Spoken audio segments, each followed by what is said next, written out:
Hey, let's talk about the actual carrying out of this rather incredible strike by the Ukrainian forces, by the SBU. The SBU seems to have taken, obviously, the lead on this. Tell me what you know about how they carried this off. Well, from what we understand, they either somehow smuggled drones inside of, I've heard three different things. I've heard shipping containers, I've heard sheds, and I've heard manufactured housing. But somehow they manufactured these drones, placed them inside of these, let's just call them shipping containers for now. It's easy enough.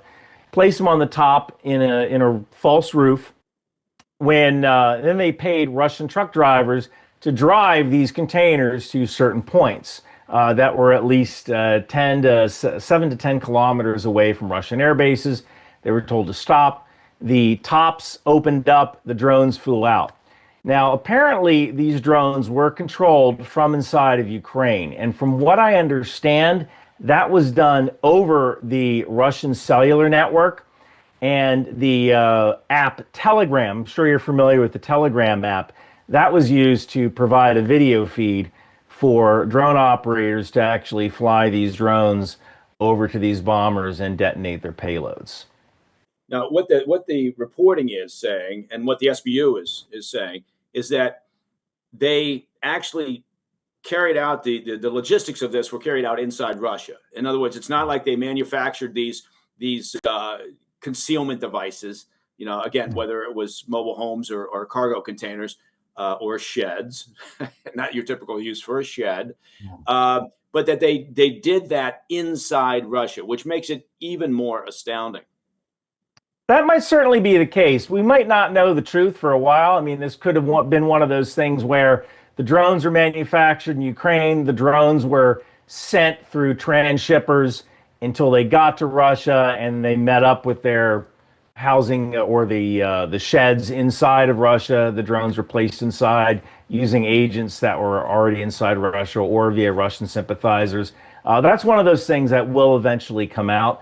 But the fact is that they did it. And now what's kind of scary is that it certainly means that any airbase anywhere in the world could be subject to some sort of attack like this.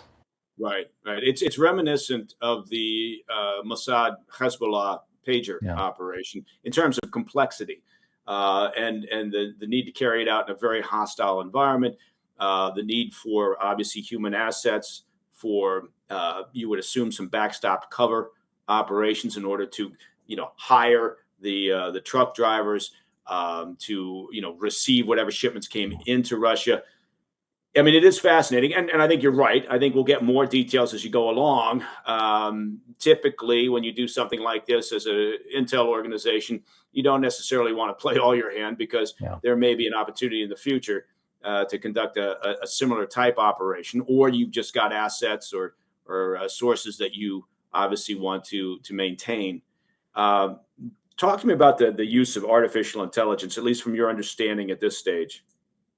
Absolutely. Well, both Ukraine and Russia have used artificial intelligence, especially in targeting.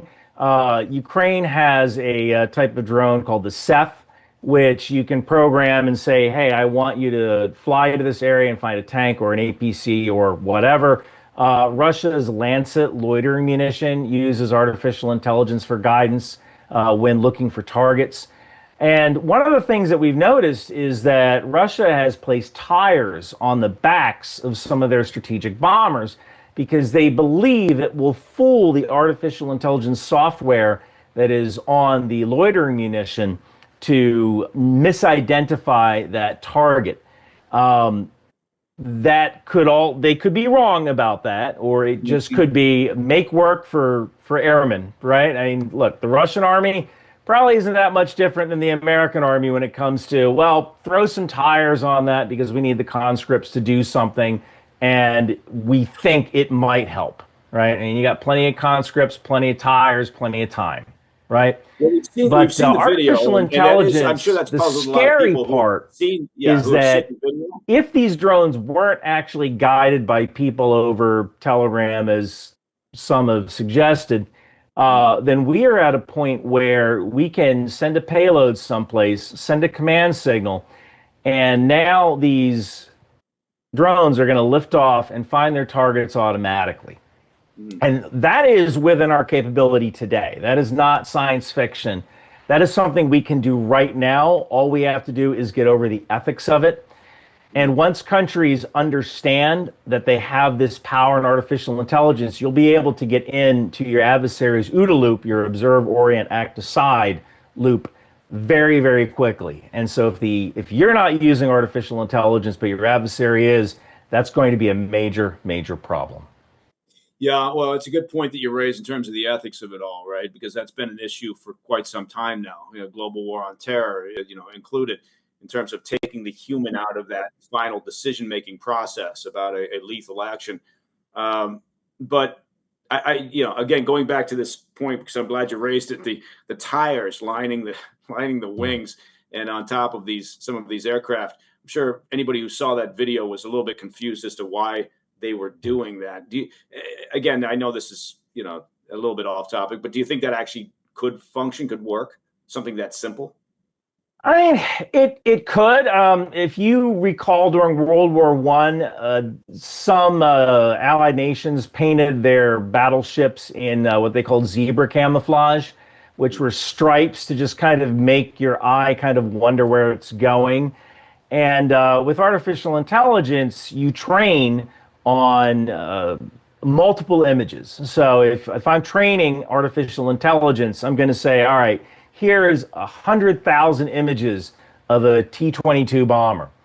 And if those images don't have tires on top of them, the system is not going to train to recognize tires on top of a bomber as a valid target. So it might not be able to find that target. Now, here's the deal. We don't necessarily know how artificial intelligence in some ways gets to their decision. So it might still be able to find that information or to match that target in its database if it is close enough. It will give its best guess, kind of like a hallucination when using a large language model. It'll just come up with something. So it certainly might do that. I don't think it can actually hurt, but it should provide a little bit more difficulty in an AI identifying these targets. But then again, then you just have to train the algorithm on, all right, what if the target is covered in tires? And then that goes right out the window. One option that you could do is you might be able to do something like paint outlines of aircraft on the ground, or even paint the tops of the aircraft in those stripes, like the zebra camouflage of World War I on ships, and that could throw off the targeting systems of AI. Hey, thanks for tuning in. If you enjoyed this video, don't forget to hit that like button and leave a comment, a really positive, nice, and kind comment. That would be appreciated. And if you're not already subscribed to our channel, make sure to subscribe and turn on notifications so you don't miss any of our daily updates.